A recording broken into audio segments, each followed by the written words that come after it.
Okay. Yes. So, yes, we'll just wait for you to share and then Okay. start. Yes. So in the meanwhile, I'll introduce Milene. Thank you, Milene. So we have the great honor to host today Milene Chiovatto from Brazil.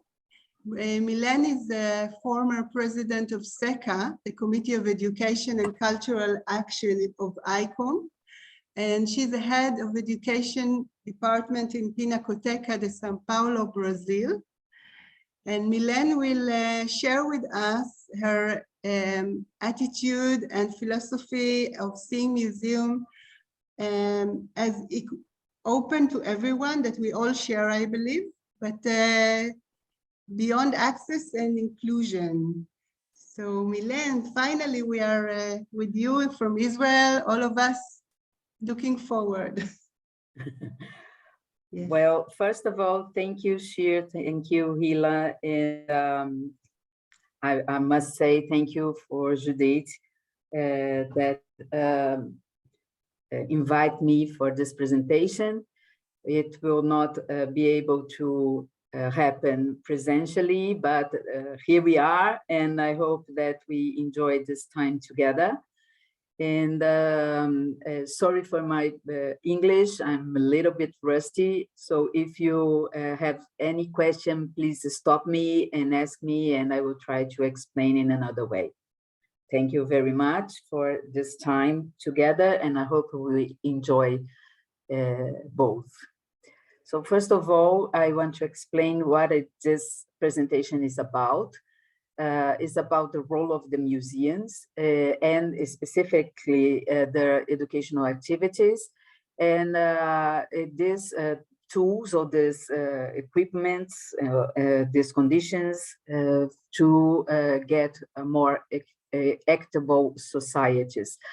First of all, we have, I believe, that museum could be a tool for inclusion, for more equitable societies. So that's the main core of this presentation. Let me introduce myself. First of all, I'm from Brazil. It's a very large country. We are in the South America, right in the point that I'm showing you. And my museum, the museum I work for the last 20 years, it's a lot of time, belongs to the São Paulo state government, is managed by a private society. So it's a combined model of management of the museum. And we are located in the city of the São Paulo, in the very center of the city, the old center. This is a large, gigantic, immense city. It's about 12 million people living in here. And the museum is in a very poor area with good infrastructure of locomotion and services, but in a very poor area of the city with street dwellers and drug addicts. There is a place right around the corner that we call Cracolândia, that is dominated by people who use crack. The museum receives around 5,000 people each year, and our collection is about Brazilian art from 18th century to the present day, and we have in our collection more than 11,000 work of art.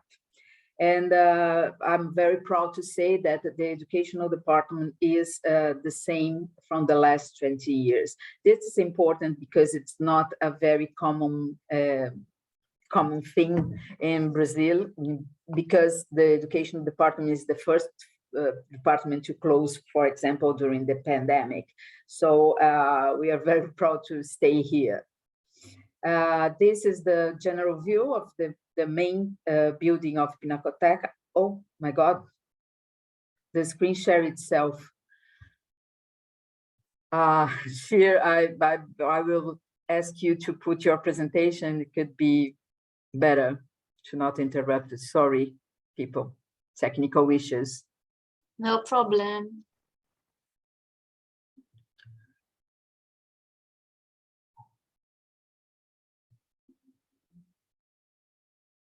Hi, nice to see you. Hi.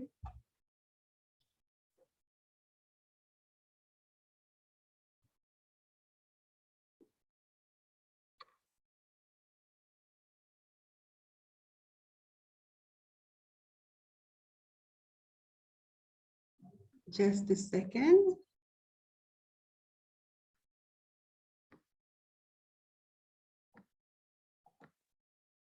Can you see? Yes, but not in presentation mode. Ah, okay. Just a moment. Sorry.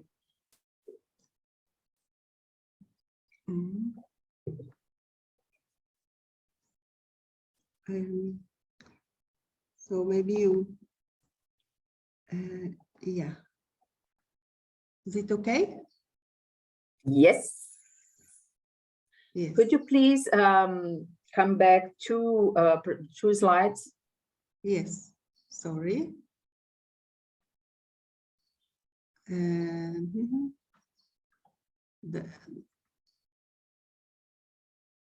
it okay? Yes, fantastic. Thank you, Shir. Okay. So this is the main building, and we are just right across the street. There is another museum called Museum for Portuguese Language. And in red, you can see another building of the museum. It's the same museum, but in another building called Pinacotecca Station. We are located in the Park Luz. It's a governmental park as well, public park. And we are right in the process to build our 3rd building, right in the right here, inside the park as well. So we are a very large museum in the center of the city. Could you please pass, Chair?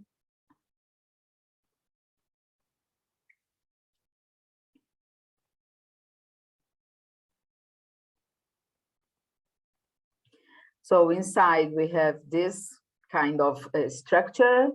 We have a building from 19th century. Inside educational visits, as you can see. Could pass on, please.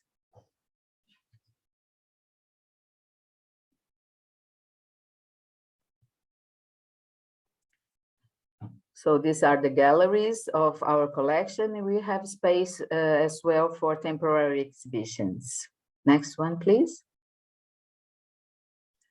So first of all, I bring the new museum definition approved in August. I believe that everybody knows this very large process ICOM passed through the last years. But the new definition is very different from the last one because includes some words and concepts that bring to the museum the spirit of being a museum for everybody. First of all, they put words, they collected words all around the world, and they put some very key concepts inside the definition itself, motivating us to think about our museums as a space for everybody and for each one of us.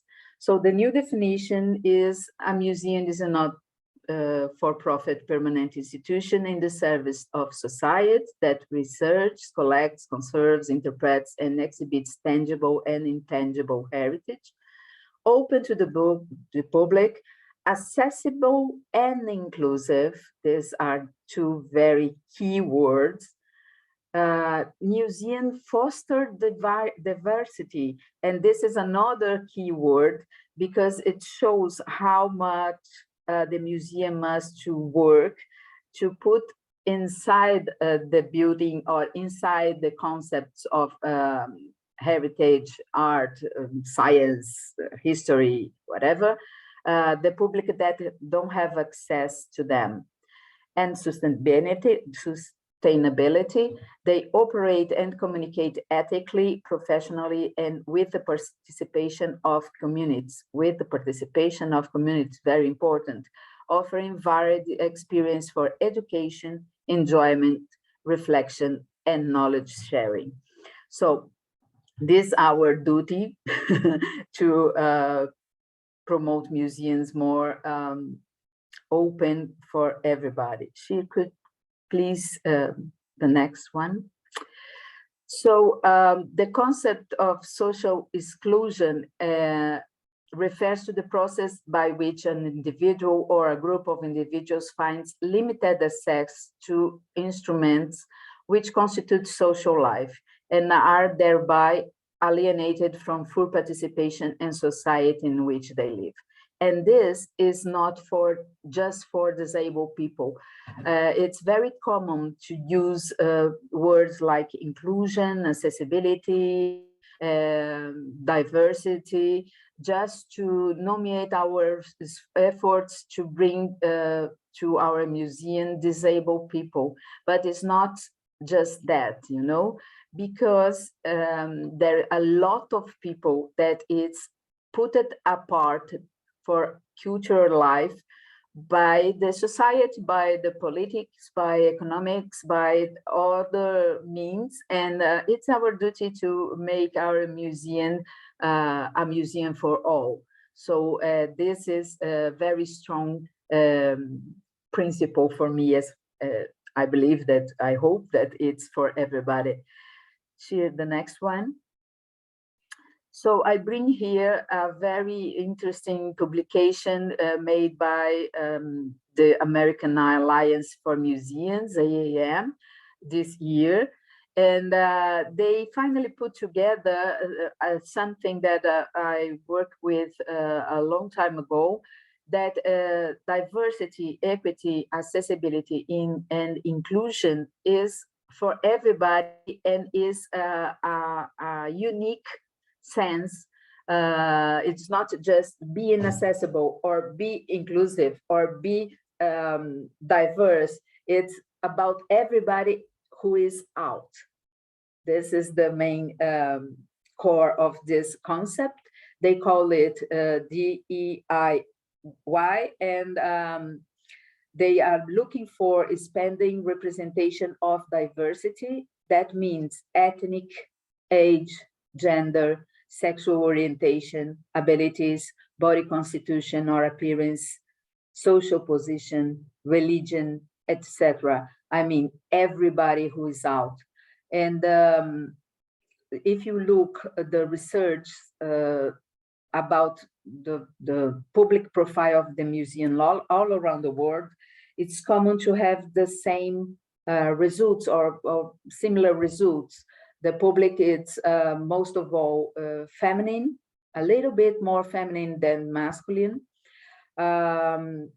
around 30 years, but not too old and not too young. And most of all, with a good scholarity. And the research believes that scholarity is a very powerful tool to bring people inside the museums. So one of the core publics we need to promote visits is the scholars, of course, but it's not just this. I believe that we need to expand this range of public to be like a mirror of the society. I mean, if the society is most of all constituted by Black people, so inside the museum we must have more Black people. We must have the same constitution of the public outside the museum. And also, not just in terms of objects of material culture preserved by the museum, but also in their staff, in their visitors' components, and their discourses, and their ideas, and their activities and programs. So the core concepts of this idea is the responsibility of entire organization. This is not a responsibility just for educational programs. This is the responsibility of the museum director and everybody. Also, this is an effort. So that's an ongoing journey. There is no fixed end point. It's a journey. So we need to walk through together. And this concept demands an ongoing commitment of resources. It's not just invite people. We need to promote something that is very interesting for them. So it's our responsibility to change our minds to invite them. And another point, this work must be measured and assessed currently. So these are the core points of this struggle, this need, and I hope we can be together in this path today. So share, please, the next one. And what is equity, the word that we choose to name this presentation? Equity is the guarantee of fair treatment, access, opportunity, and advancement, while at the same time striving to identity and eliminate identity-based disparities within a museum and in a broader community. This includes the elimination of policies, practices, attitudes, and cultural messages that reinforce differential outcomes by identity. This is equity. Share the next one. We have an image that could illustrate this. So we have two people here in this draw. One looks be more privileged than another one because the tree is curved by the one at the left. Equality is the promotion. The second drawing is showing both upstairs, and in this way we have, of course, conditions to serve some kind of people, but another kind, it's still a part of the tree. So it's not fair enough.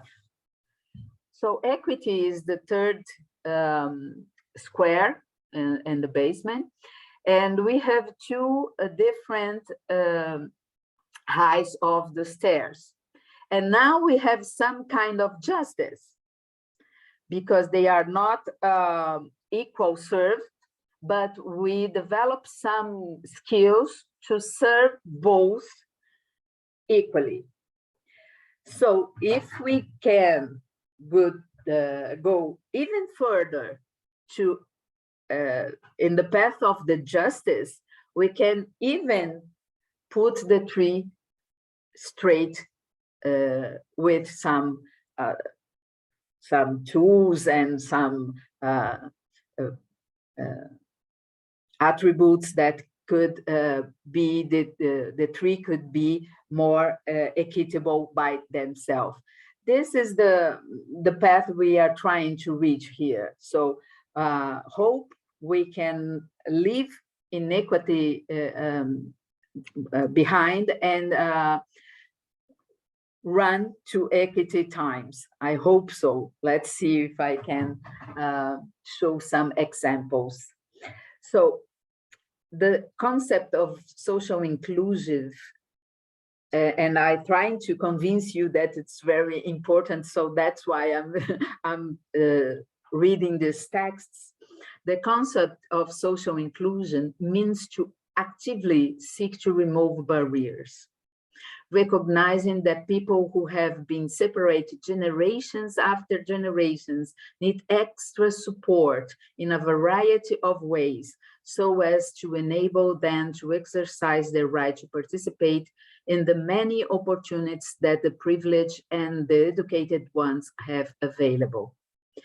The implications for the fact that inclusion and exclusion process are self-reinforced and regenerated are very clear. Any organization that is not working to break down barriers is actively maintaining them. Neutrality is not possible. This is very important. And this means if you don't do anything to put the excluded from outside inside your museum, you are reinforces the inequitability. So it's our duty to not be neutral and to actively remove barriers. Next one, share, please. Another thing that I need to bring to you to discuss is levels of access. It's very common to think accessibility in terms of physical access, like ticket price or circulation systems. If we have not a stair, but a plain surface for wheelchair, for example. But we have also symbolic barriers. In our museum, for example, around the building, we have a very high fence with guards in front. So people, poor people, people who are not used to see or to get in the museum, it's very common to cross the street to not pass in front of our museum because it's very dangerous in their mind, because we have put some symbolic barriers, very hard ones, in front of that. So it's very complex to cross these symbolic barriers as well. But we have another level of access that is, we call here intellectual access, that is devoted to develop skills to understand artistic and museologic discourses, rules, and systems. For example, it's very common, the first time you go to in the museum, you try to touch things. You run, you scream or something, because you don't know that are rules inside that it's not allowed to do that. Is the same way that the first time you go to the movies, to the cinema, you don't bring some coat because you don't have idea that inside is very cold. So we need to explain the people that not access to these rules. What rules is that, and why we preserve, for example, why do not touch everything? It's our duty to do that. Other things is attitudinal access. This is a very complex one because it's develop identification with the production and enjoyment systems and develop confidence and pleasure for insertion in the museum environment. For example, if we don't have a prepared guard inside the museum and bring someone, invite someone who lives in the street, it's very, not common, but it's very easy to the guard say something like, you don't belong here. And we lose our work because they are not prepared to receive this kind of public. But the museum is for everybody. So we need to prepare the guards to attend them. Or if you get a blind person inside the museum and the inside guards, I don't know how you call them. We call attendentes. I don't know how to you call them. The public who, the people who get in the rooms of the museum say, please don't touch, please don't go to this way. I don't know how you call them, but it's very important to prepare them to receive well blind people, for example, all deaf people, for example, because they are the heart and the face of the museum. And we need to prepare them to receive all kinds of people. Everybody is welcomed at the museum. And if we can go through that, I hope one day we get the last level, that is effective access. That means that the person who were apart from the cultural systems comes and see marvelous things and think about itself and enjoy the time that is spent inside the museum. And this experience turned into part of their repertoire and their memories and their meanings of life. This is our strong level of access. So let's try some examples. I privilege some examples. The institutional examples I want to present, it's in part about some of these levels of access. First of all, in a talk with Cher and Ila, I know that some museums don't have free entrance. So our museum have a free entrance all Saturdays. And Saturday is a very good day of the week for us, because it's not everybody that works this day. So it's crowded like as hell, 5,000 of people each day, each Saturday inside the museums. But we have a very generous policy of gratuity. So teachers from public schools, seniors over 60 years old, or children under 10 years old are free of charge. Also free of any individual who claims not be able to pay the entrance fee. If you get at the museum and see, I don't have money, you can get in free. And also all the publics of inclusive educational programs that I show you getting free, and receive, some of them receive transportation and snacks to get into the museum. All activities, publications, courses, and actions carried out by the educational department is free of charge. So it's a very generous free policy in the museum.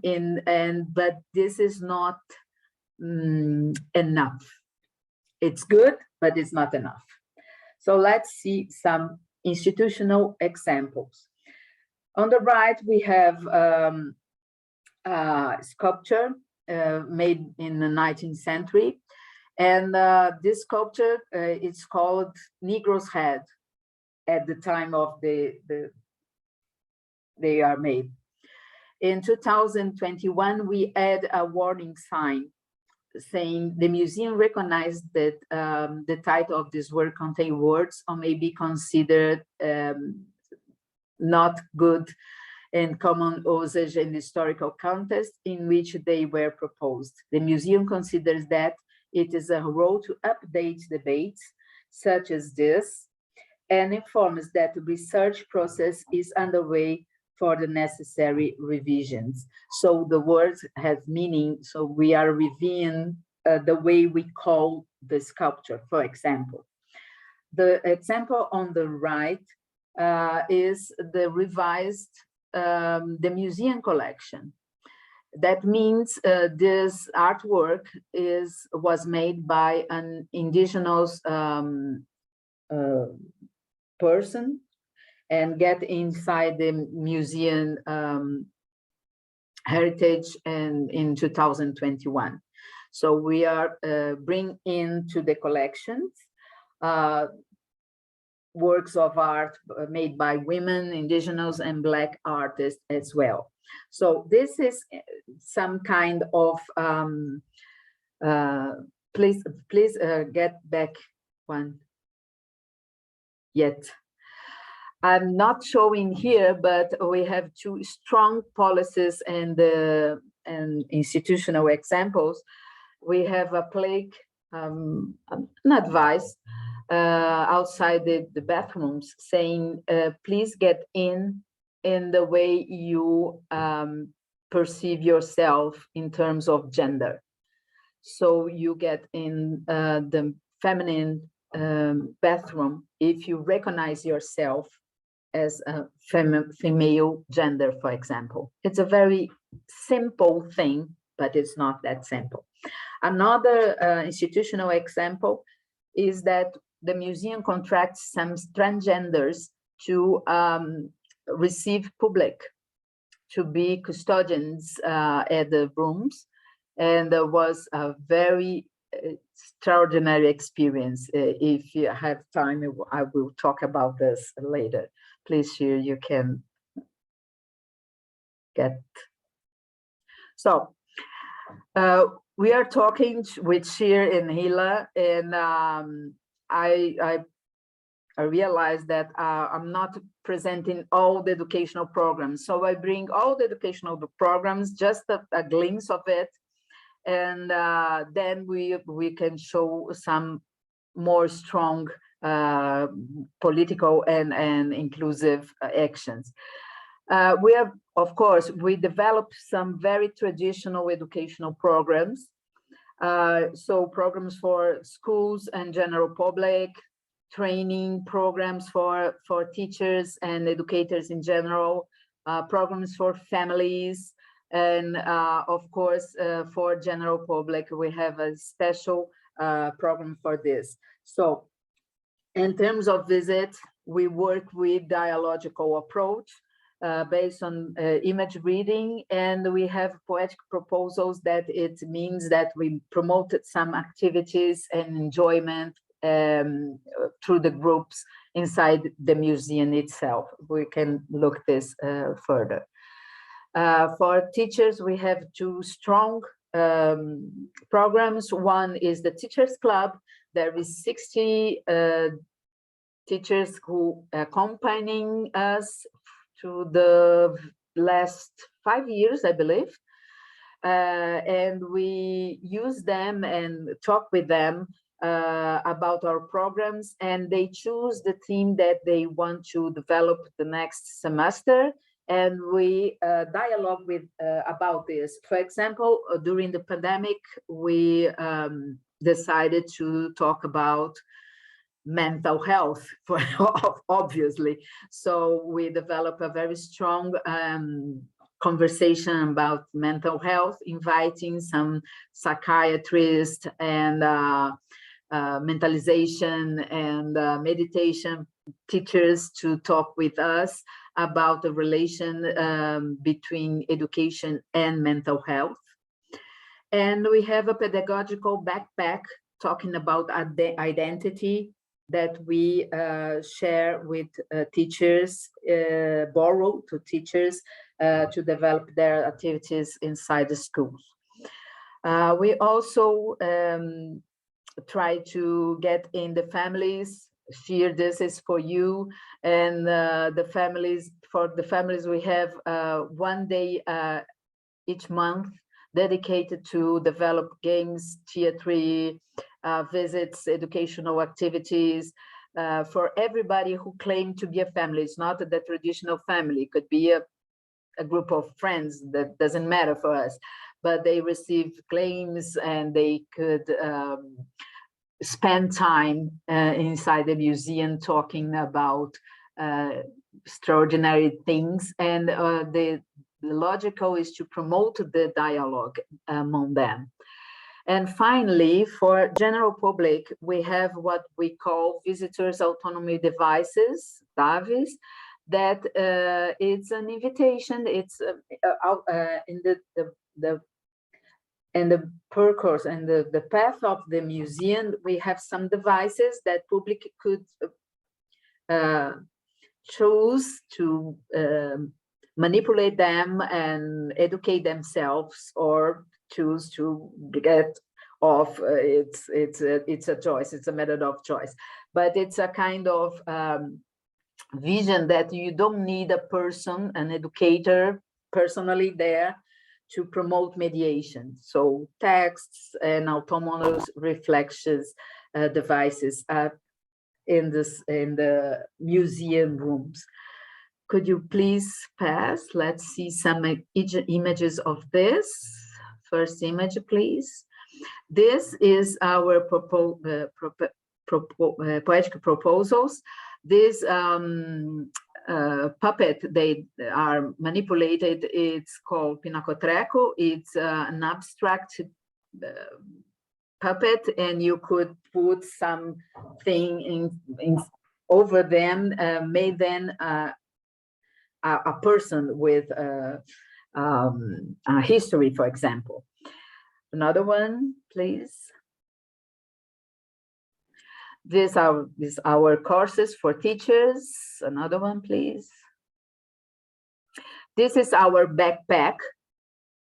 There is a lot of resources and based on games, based on activities that teachers bring to their schools, and they can deal with the major theme of identity in several ways. It's a very fun thing to do in classroom, and teachers love it. So another one, please. This is our Pina family. Also in our website, we have a spectacle with music and dancing and everything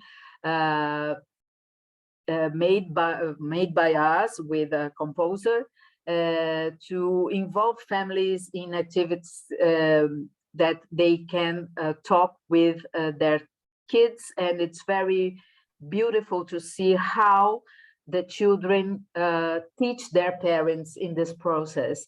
And the process is an inversion of the common sense. So this is an activity to build some structures with sticks of trees and based on artwork that we have in our collection. And recently, in the last Sunday, we began another program just for very little children from 0 to 3 years old, with music and devices, and wow, it was a crazy thing in the museum. It was fantastic. So another one, please. These are the devices we are talking about for general public. As you see, we have QR codes you can reach with your cell phone, and in this QR codes you can reach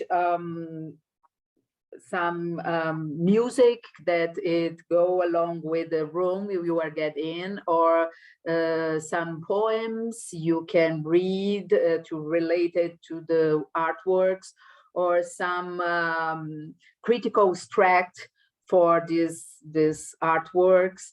Also some audio descriptions for blind people. And these two boxes are devices to who invite you to see the artworks in a different mode with image reading, and also some activities for children. And in that base over there, there is another kind of activity that you can approach if you have the desire to, and make some thoughts about what you are seeing. Another one, share. This one, for example, is outside the galleries, and invite you to write in the walls, saying what does must invite you to feel part of a collectivity. And people get some responses of this, or what is your body type, some themes related to the exhibition, and people are invited to write on the walls. So next one. And finally, we have some accessibility inclusion activities that are educational activities that I want to share with you. We have 4 programs. So that programs are very common in the museums. And this one, it's a little more different because we have to make an effort to invite publics or public profile that is commonly outside the museum. First of all, we have a social cultural inclusion program that deals with people in situation of social vulnerability and from social underprivileged areas of society. This is a very large spectrum of people. So, for example, street dealers, drug addicts, women in violence situation, teenagers in situation of prison, well, almost everybody in Brazil, sadly. The second program is dedicated to disabled people, people with sensory, physical, and intellectual disabilities, as well mental disorders. It's a large spectrum as well. And for each one of these programs, we have a separate team of experts to deal with deeply with the characteristics of public profile. The third program, it's called My Museum, is dedicated to senior citizens and their accompaniants to explore the museum as a tool to remember things, to promote some motricity, and to share with a social group that they lost this kind of things during the age process. And the first program is dedicated just to staff training program inside the museum. So we have works just to deal with training for inside employees of the museum, prepare them to see themselves as a very important part of the museum, but also to prepare them to receive well all the other people we are bringing inside the museum. So let's see some examples. So the first program, social inclusion program, in that program, we develop continuous educational visits, partnership with social organizations, training course for social workers and educators, outreach, educational action, publication, and exhibition. Some target audiences you can see on the left. So it's a lot of people, and we try to reach them in the vicinity of the museum, the neighborhood, but also in the other areas of the city. Could you please? So one example that I bring to you, it's a partnership with Penitentiary Administration Secretariat for young people who are in intermittent prison. So in the left, you can see workshops about identity issues, because when you are prisoner, the first thing that they took from you is your identity. You became to know as a number, and all your process are it's apart from you. So we try to get the identity again for these young people. And the educational visit to the museum, of course, the visit, it's a very complex process to develop, because they must to get accompanied by a guard, and it's not easy. They need to get a permission from a judge. It's a very complex issue, but we managed to to bring them to the museum. It was a fantastic experience.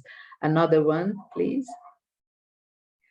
Photography workshops with women in situation of prostitution. In the park that I show you, our museum stayed, is the old point of prostitution in the city. There are several women who work there in trying to survive prostituting themselves.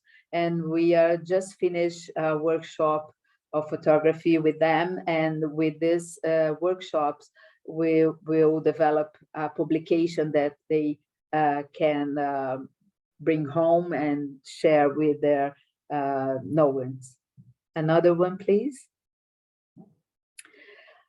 We also develop graphic workshops with adult street dwellers. We are seeing one of them. In this particular experience, we go to their assistential places to develop a workshop then, and they visit the museums, and we sometimes we manage to get some exhibitions of their work inside the museum. This was a very good experience. Please share. This is an exhibition we made with the works of people living in the streets, and was a fantastic experience, because this guy over there, when we started, they signed his production with the word anonymous, because this is the way they are called. So week after week, he started to put some initials in his works. So it's a big accomplishment. And finally, he signed their works. And during the exhibition, they bring all the group and show, this is me. So we developed some kind of identity for them as well. These are some publications we develop with their works of art. And finally, next one, an exhibition we made in the windows of the museum, right in front of the park. So everybody who across the park could see their works. Was a very interesting experience as well. Another one, please. In terms of people with disability, we deal with people with sensory, physical, intellectual disability, as well as mental disorders. And the activities is continued educational visits, production of multisensory resources, training course, outreach educational actions. We have in our team a deaf educator. We develop a tactile gallery, adaptive publication, ink and braille, and digital devices. Could you please share some images? So this is our car. Inside the car, a lot of resources of inclusion. You can touch things, smell things, hear things. It's a multisensory approach.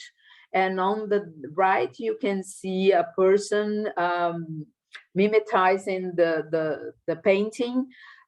These devices are open for public with disabilities to understand more deeply the painting.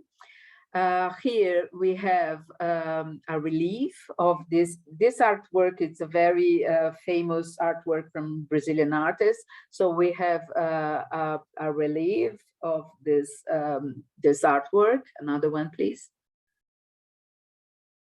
This is a tri-dimension scale scenario. You can put out the forms and put back together, so you can understand, for example, first plane and second plane and all these names of the painting. Another one, please. And also, of course, some puppets that mimetize the painting that help blind people, most of all, but disabled people in general, to understand the poses and this very awkward body. Of course, we have a deaf person in our team who is specialized in orienting visitors by means of sign language, but we have a very strong activity, is that one that I'm showing you, that is storytelling made by sign language and translated by a translator and a sign interpreter for general public. So we privilege the sign language instead of the talking language. Another one, please. This is a self-guided visitation by visually impaired people at Tactile Gallery. So we choose 9 sculptures from our collection with support of the Committee of Conservation, and we dispose them in a way that visually impaired could touch that sculptures, and they are guided by a guided, they build especially for them, exploring their motions, their physical activities, so they are self-guided. They don't need a person to bring inside a visual museum, visual art museum. And my museum programs deal with senior citizens and their helps, and they develop continual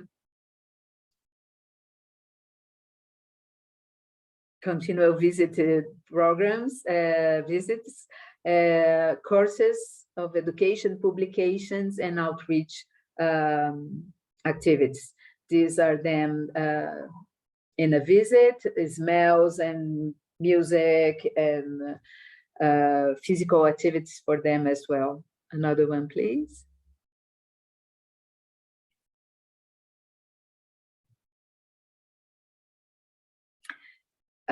This is an outreach partnership, and they are building a map, a memory map. So this is a strong tool for elder people, force their memories, affective memories.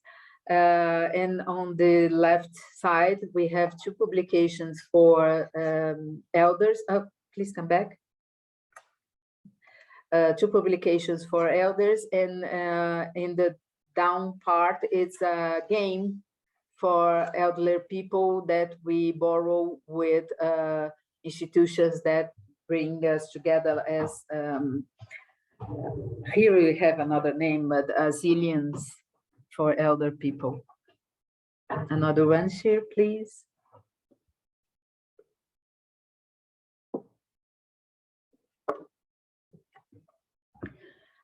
Here we can see a visit of seniors and a course that we training people who are interested in deal with elder people, how to do that through the heritage. This is our main goal.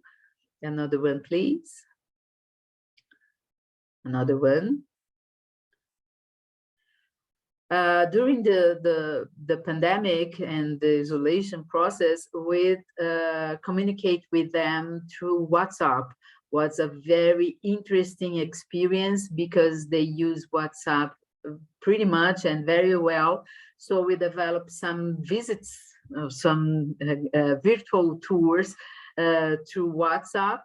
Here we are seeing some images. In the middle, we have a still life from our collection, and we ask them to prepare their still lives in their homes or in their places, and they photograph this and send us, and you can see some some results, was fantastic. So we are continuing this process. Was very interesting and very stimulating for them and for us as well.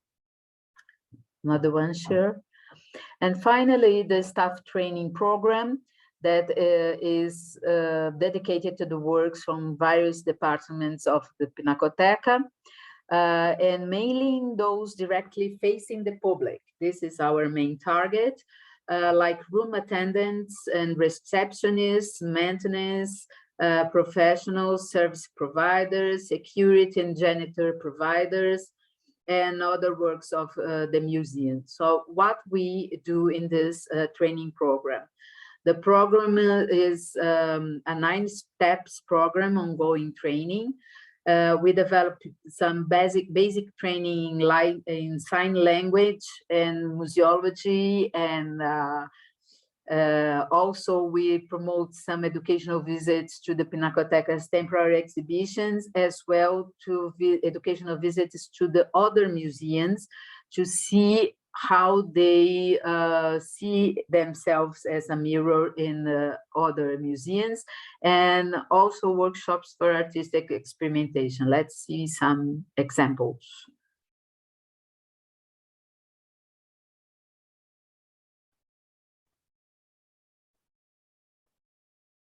Oops. Here we are seeing on the left our training for receiving blind people and disabled people in general, how they, the museum attendants must to help them, to approach them, to talk with them. And on the right, we can see they thinking about, this is a very good activity. We ask them who can get into the museum, and they have to explain their choices. So sometimes they say, well, these poor people don't come to the museum, don't need to come to the museum. And we ask why, and they need to justify their responses. It's very interesting. Another one, please. This is basic training in Brazilian sign language and English and museology, trying to get the approach to receptionists better, to each kind of person who get inside the museum. Another one, please. Educational visits to the Pinacoteca's temporary exhibitions with the curators, artists, us, whatever we can talk with them. We talked with them. Another one. This is a workshop trying to explain and develop some strategies for well-being. They stay on foot 8 hours a day.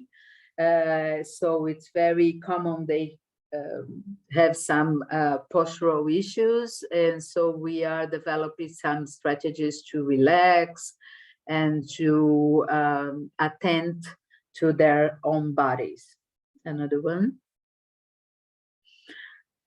Also, we visit other cultural institutions because they can see how in another institution the attendant is receiving public. They change their postures to visitors and can see how to be well received or not as well received. So they rethought their own professional postures.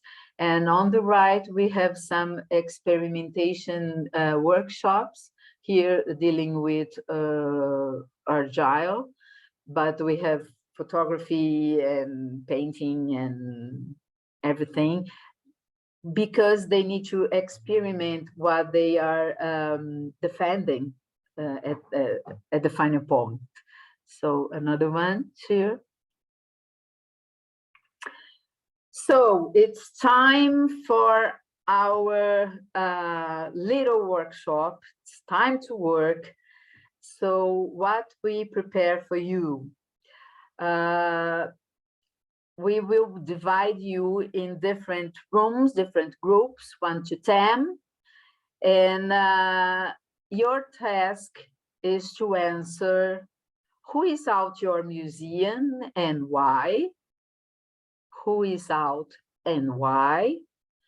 And second, how to attract them to visit your museum. We give you several examples, and there are other examples you can bring for us. So it's time to work. Shir will separate you in different rooms, and we will work together for a while, and then we will be reunited again, and I will be able to see what you're developed and answer all questions that you have. Thank you very much for a while, and let's see how it works. אז שיר, הבמה שלך. So everybody returned from their discussion, and I hope it was very good discussion in the rooms and you got some insight. And Milene, maybe you would like to tell us how we would like to conclude our discussions. So thank you for being part of the proposal. I want to hear from you, each room, who is missing from your museum and what the kind of approaches you are planning to bring them to your museum, and what about your discussions were made. Group So one? Yeah, room number one. מי הייתה מנחה? אני חושבת שזה החדר שלנו. זה היה החדר שלך, שיר. אוקיי. זה היה החדר שלך, יעל הייתה. יעל. אנחנו היינו שתיים. אז יעל, את רוצה... Who will speak for room one? יעל, את במיוט.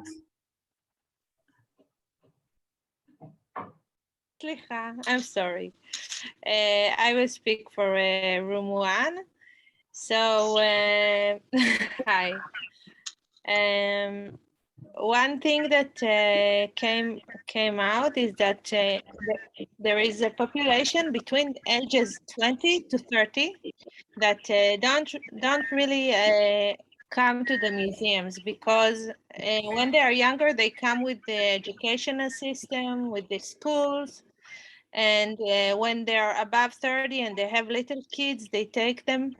But when they're around 20, we hardly see them in the museums. And so we talked about some suggestions to make special events that might speak more to that population, like maybe parties or performances, special workshops, and guided tours that have issues that may be more approachable to that age. Okay, and another thing is we talked about populations like the Arab population, that there is a large Arab population in Israel, around 20%, but in the main museums, museums are having difficulty to reach this population because, first of all, the language barrier, and also cultural barriers and other conflicts that are maybe even social and emotional conflicts that prevent them from coming to Israeli museums. And we still don't know how to resolve this problem, but it's something that is definitely in the last few months, even the ICOM Israel is dealing with this question, and each museum is going to hopefully make some steps toward it. And I forget and we were talking about other more weaker populations that some of them you mentioned in your lecture, like street dwellers or low income families. And we mentioned cooperating with the city hall, or how do you, I don't know what to call it in English, with the city like institutions, social services and other departments of the city hall that might have budgets that can finance some special projects. And I think that sums up what we talked about. Okay, thank you very much. Room 2, could you share your thoughts? Hi. So in room 2, first of all, we had in the beginning, it was very difficult, I think, I don't know if they agree with me, to start even to think about who is not welcome to the museum, who is not visiting, because it's easier to think about people who were a challenge for us and they truly eventually came to the museum. So it took us some time to start thinking about communities and people that are not coming to the museum, not visiting. And we were quite a diverse group. But I think we found that also religious people, like Orthodox people, find it maybe not interested or find some difficulties because of their belief to come to see puppet theater museum or a museum with a nude and places which are not matching their beliefs. And also some groups that their narrative is different from the museum narrative. For example, Mili from the house of Ben Gurion told us about they have access in language to Arab community people, but the narrative is there is a conflict. And what else am I missing? Also, some in the Puppet Center, Ilan told us about the ages barrier, because people are considering puppet theater to be something for kindergarten kids and not for adults. Why should adults come? And in our museum, Hila, and I'm from the Herzliya Museum of Contemporary Art, we have a lot of groups that we're not accessible to for foreigners that live in the country in a legal or illegal way, for poor families sometimes, and for really the range is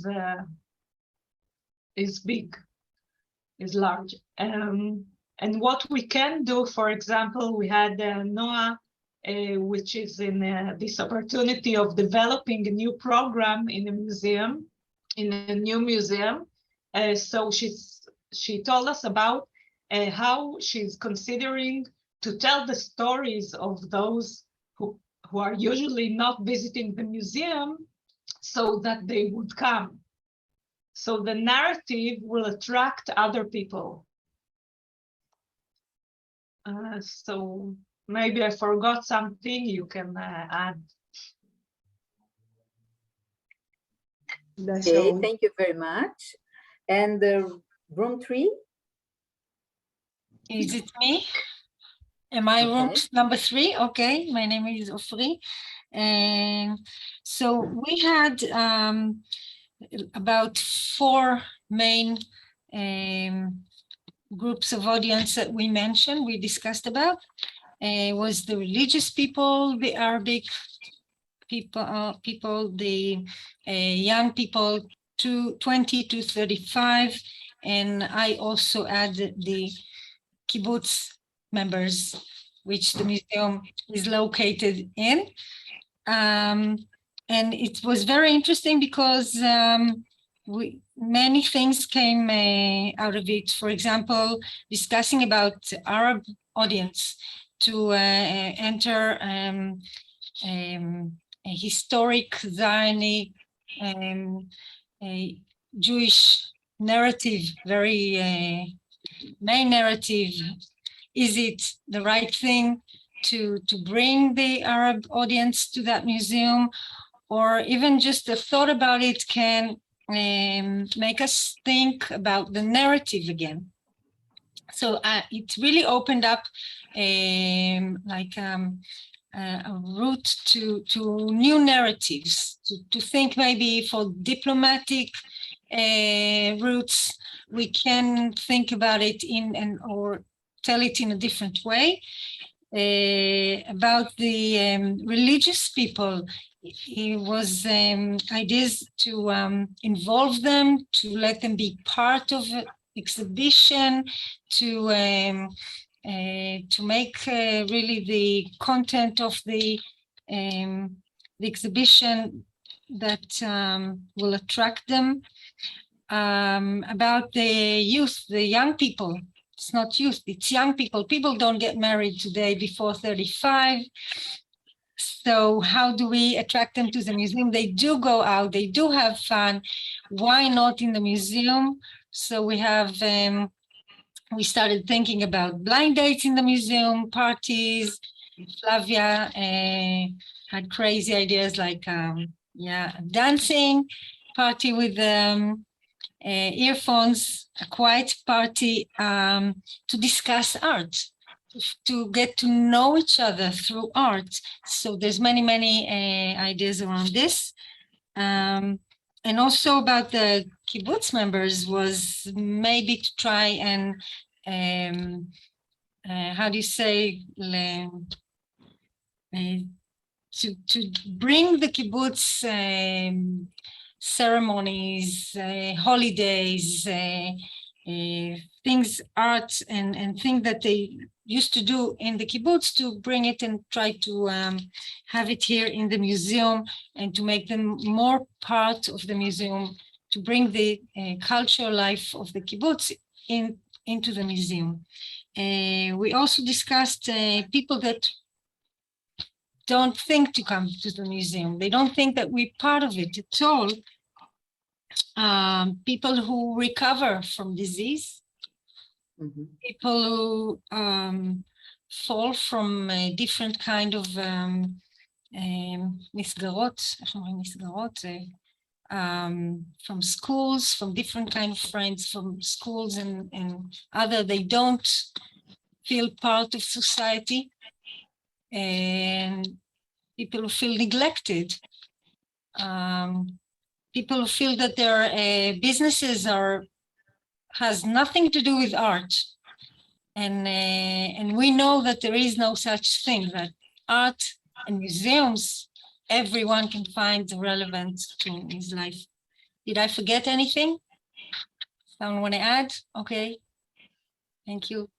Thank you. Very interesting points you bring. You're on mute, Mila. Wait a minute. Yeah. Thank you. Very interesting points you bring to discussion, and I think that there are brilliant ideas and propositions. We need to work on it to bring people inside. I want to comment several of them, and please be free to ask me any questions you want. The group, the room one, talk about people from 20 to 30. I believe that is a common problem in the museum field. I remember some experience state modern made in England, bring some parties inside.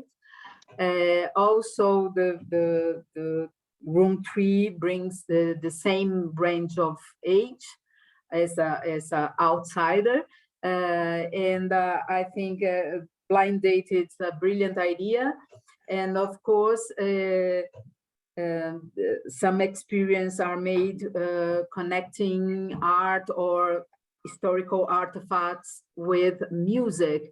I believe that's a very good experience to bring this kind of age people. But I believe that the major point in here, and I believe you get it, is the narrative itself. It's the power of museum narratives. Museums have the used to control the narrative of the objects, the story they're telling, and sometimes we must to give this power to the other person. It is not easy at all, but it's fundamental, because one object for us, or one work of art or a scientific piece, though doesn't matter, have a meaning for us, and we are like this meaning this, but could meaning almost everything for other people. So it will be a very good start pointing to put some piece of our museum saying, you know what's this meaning for you? Not for me, but for you. What could meaning this object, what memories this object bring to you? Not for me, but for you. And this is a starting point for a dialogue. A dialogue is made by impressions. We cannot be at the same page, it's common. But the right to say your meaning, it's it's the same right I have my meaning being trusted by. So I believe that it's a very good starting point to put, for example, in my word, an artistic piece of art, and say, you know, this, there is a very good example of this in Mexico, and I remember one good example of this in Argentina. For example, the Museum of Eva Perón, it's a very known public person. She was married with a very important politic in the times. And when you get in the museum, the main door of the museum, there's two questions side by side of this entrance. On the left is, for some people, this woman was a gift for the world. She's good. She was bring some charity points. She was a believer, blah, blah, blah. On the right is, for some people, this woman was the devil. So you get into the museum with this doubt. So bring the narrative some starting point to be questioned, give to the other people the power to construct their own meanings. So this is very important too, for all these out people you bring to me. And I think this is a very starting point, a very good beginning. Just one piece, there's not all the museum, just one piece. Like the head I show you, that was named one from one point of view for centuries, and it's time to change, you know, to bring another point of view. So I believe this is a very key point. And for difficult with religious people, I believe it's a good start point. Of course, for ages, for example, I'm seeing the people from Puppet Center. I'm very curious and freaking out to visit. But I believe that if we had, for example, a presentation with puppets from a very crucial news from the last news in the world. For example, the Queen died the Queen of England diet. Let's make this a puppet show. This is not interesting for children. This is interesting for adults, for example. So changing the narratives is a very good starting point to bring people together and make our museum more open, of course. And I believe that you all give me very good examples how the museum must change to bring these people together inside the museum. But you know, it's very difficult for the museum to grab these people one person at a time. We need to focus in groups. So it's very important also to connect it and make some partnerships with people who deal with this category you want to reach it. For example, from 20 to 30, I could invest in post-graduation university partnership, for example. It's a very good target. And ask them, what do you want from the museum? And the museum could respond for it, for example. Or make some connections with nightclubs.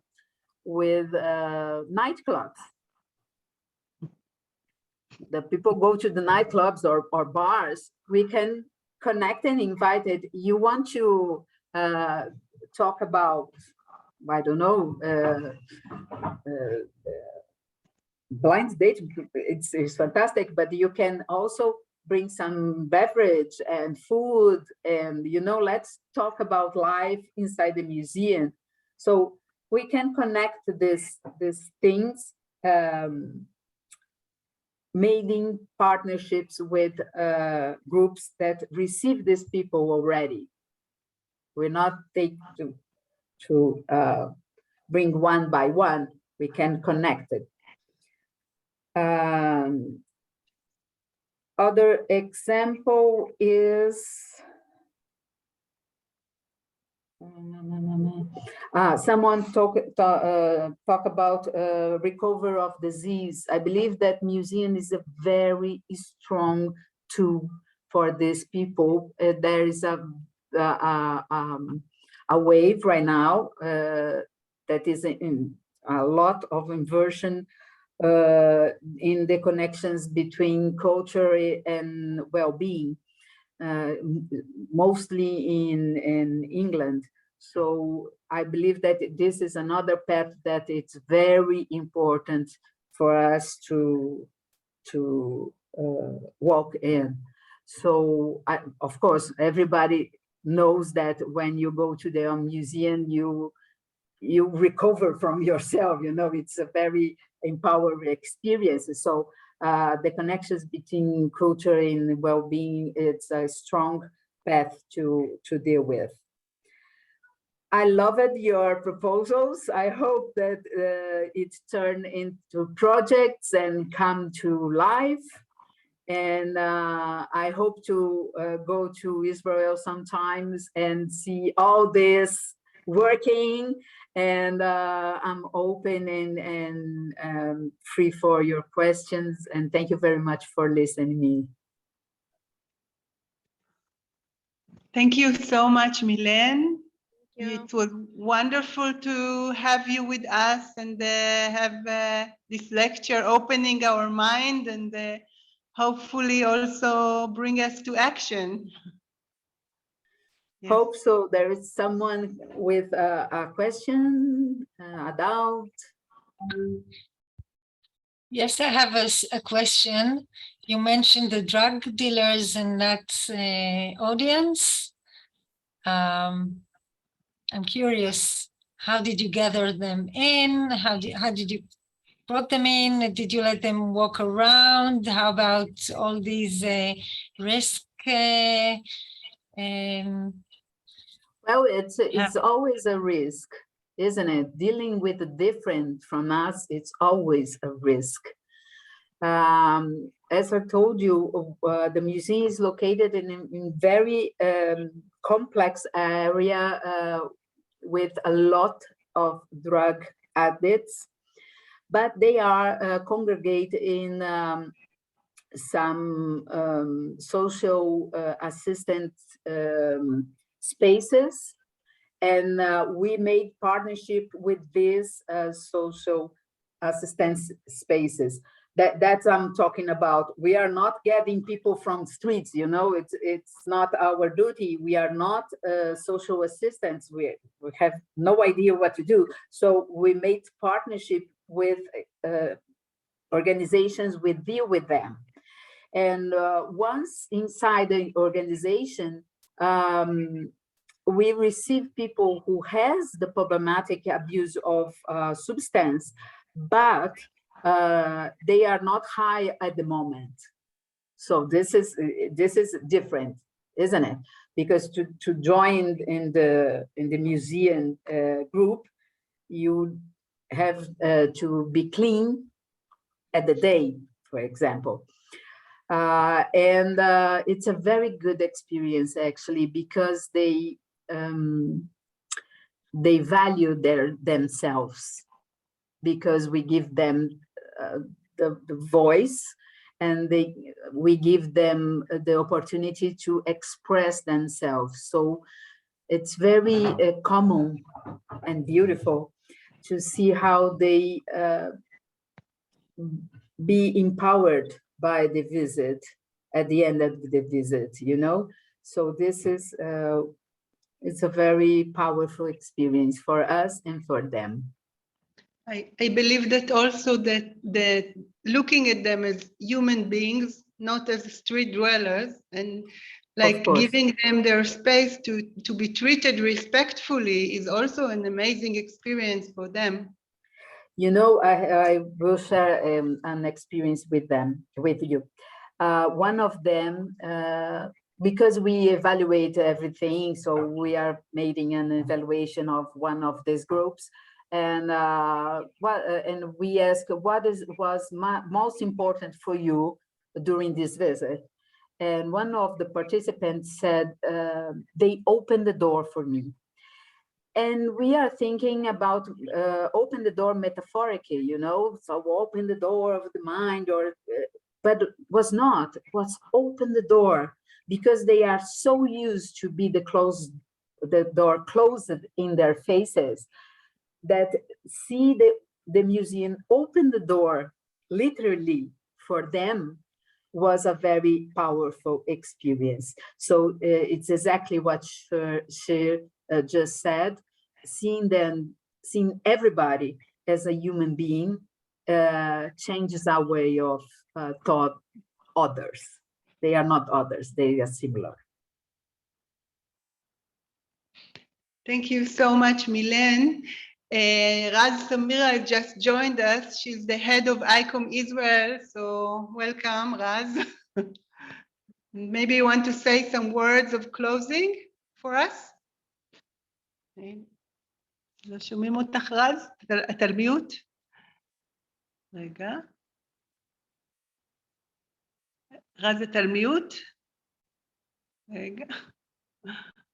Okay, great. Thank you. Thank you very much. It was I was in the beginning, and I missed part of this. That when you went to the rooms, and I want to say big thank you. It was hard to organize this, and we have to say thank you for Shir for that. And we are very happy that we succeed finally.